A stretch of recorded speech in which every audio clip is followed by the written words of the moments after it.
were watching, and their hearts stopped beating.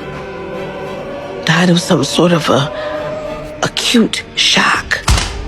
Then Lewis stated that the victim's neighbor had called the police at 3 in the morning. The reason was that the music playing in the victim's house was disturbing. Hearing this, the nun hurriedly asked what song it was, but when Lewis said Mozart, the nun immediately guessed the name of the music. The Requiem. It's the Requiem? The nun's reaction made suspicion rise in Lewis' mind, so she cautiously pulled out her handgun. Tell me more, sister.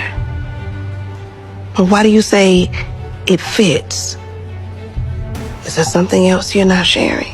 Hearing this, the nun also gave her own explanation. She said Requiem fit the killer's logic. After all, it is Mozart's Peace Morning Death. Hearing this, Lewis also realized the nun might very well be helpful in solving the case, so she mentioned the unidentified liquid at the scene. It was a special substance whose smell would change from citrus at first to amber. Then it was a bit like rotting meat, similar to a burnt smell, which was very strange. Based on Lewis' description, the nun quickly inferred that it might be the smell caused by burning hair. Hearing this, Lewis did not say much. After all of this would have to wait for the test results to know. However, what Lewis did not expect was that another accident happened again that very night. This time the victims were 3 homeless men. The killer cut them in half and hung them on the wall. 2 of the victims had even lost their lower bodies, and such a brutal method left not a single drop of blood at the scene, the same as the previous case was. This time the killer also left behind unidentified liquid. Find the blood, Jack. I mean, it's either been dumped somewhere or being stored.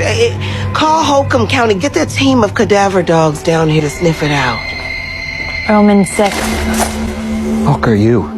Seeing the nun arrive, Lewis quickly let her out. Then Lewis warned the nun not to touch the evidence inside, then handed her over to Jack. But if nothing unexpected happened, then something was bound to happen. That night, just as Lewis got home, she suddenly heard a strange sound, so she immediately pulled out her handgun and followed the sound to the kitchen. And at that moment, she discovered the radio was playing Requiem. Obviously, this was the killer's warning to her. Then Lewis pulled open the curtains and suddenly saw a figure flash past. Without any hesitation, Lewis directly emptied her magazine, but because the distance was too far, the bullets did not hit the other person. As time came to the next day, the nun once again found Lewis, and while the two were discussing the case, the analysis of the unidentified liquid also had results. When she heard that the liquid was sulfur dioxide, the nun immediately blurted out, That's brimstone.